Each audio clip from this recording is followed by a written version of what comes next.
Often we are looking for Shatrut.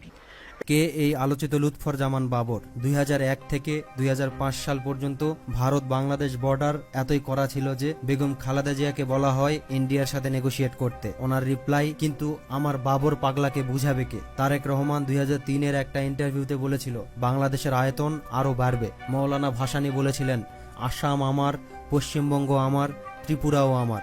এগুলো ভারতের কবল থেকে ফিরে না পাওয়া পর্যন্ত বাংলাদেশের স্বাধীনতা ও মানচিত্র পূর্ণতা পাবে না। ছবিতে যাকে দেখতে পাচ্ছেন ইনিই হলেন তৎকালীন স্বরাষ্ট্র প্রতিমন্ত্রী লুৎফরজামান বাবর।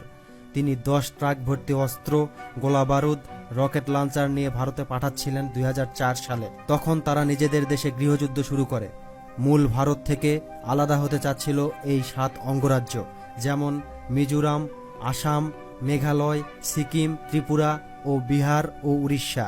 আর সেখানের আন্দোলনকারীদের 10 ট্রাক অস্ত্র সাপ্লাই করতে চেয়েছিলেন এই মন্ত্রী। তারপর অস্ত্র সহ ধরা খায় আর তারা আন্দোলন করতে পারেনি তারপর থেকে। এখানে 463 বক্স অস্ত্রশস্ত্র উদ্ধার করা হয়, যেগুলির মধ্যে ছিল এমটিটি, এসএমজি, টমিগান 790টি, গ্রেনেড 27,000, রকেট লঞ্চার 150, ম্যাগাজিন 620টি এবং 11,43,520টি গুলি। এগুলির আনুমানিক মূল্য 27,000 কোটি টাকা। তার আলোচিত উই আর লুকিং ফর শত্রুজ ডায়লগটা শোনেননি এমন কেউ মনে হয় নেই। এই মামলায় যদিও তাকে আটকানো যায় নাই, কিন্তু ঘটনার সময়ে সে স্বরাষ্ট্রমন্ত্রী ছিল। 10 ট্রাক অস্ত্র সেদিন ভারতে ঢুকলে আজ 7 সিস্টার্স অক্ষত থাকতো না। ভারত নিজেদের নিয়ে এত ব্যস্ত থাকতো যে বাংলাদেশের অভ্যন্তরীণ বিষয় নিয়ে মাথা ঘামানোর সময় পাইত না। 15 বছরের দুঃশাসন সহ্য করতে হতো না বাংলাদেশকে।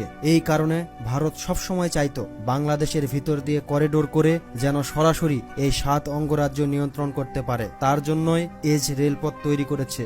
আর এখন এই মন্ত্রীর ছবি দিয়ে ভারতকে মক করছে বাংলাদেশিরা। সাহসী সেনা এবং বিডিআর অফিসার তৈরি হয়েছিল এই বাবরের হাত ধরেই। বর্ডারের প্রশ্নে বাবরের কোনো ছাড় ছিল না, ইন্ডিয়ার জম ছিল। তখন একটা গুলির জবাবে 2টা গুলির জবাব দিত বাংলাদেশ। আর পরবর্তীতে ইন্ডিয়া কখনোই বিএমপিকে ক্ষমতায় আসতে দেয়নি। তার জন্য যা করার দরকার তাই করেছিল তারা। জনাব লুৎফরজামান বাবর এখন সেই অস্ত্র মামলা এবং 2004 সালের গ্রেনেড হামলা মামলায় এখনো জেল হাজতে রয়েছেন। এই স্বৈরাচার সরকার পতনের পর তাকে মুক্ত করার জন্য এখন বিভিন্ন জায়গায় আলোচনা শুরু হয়েছে।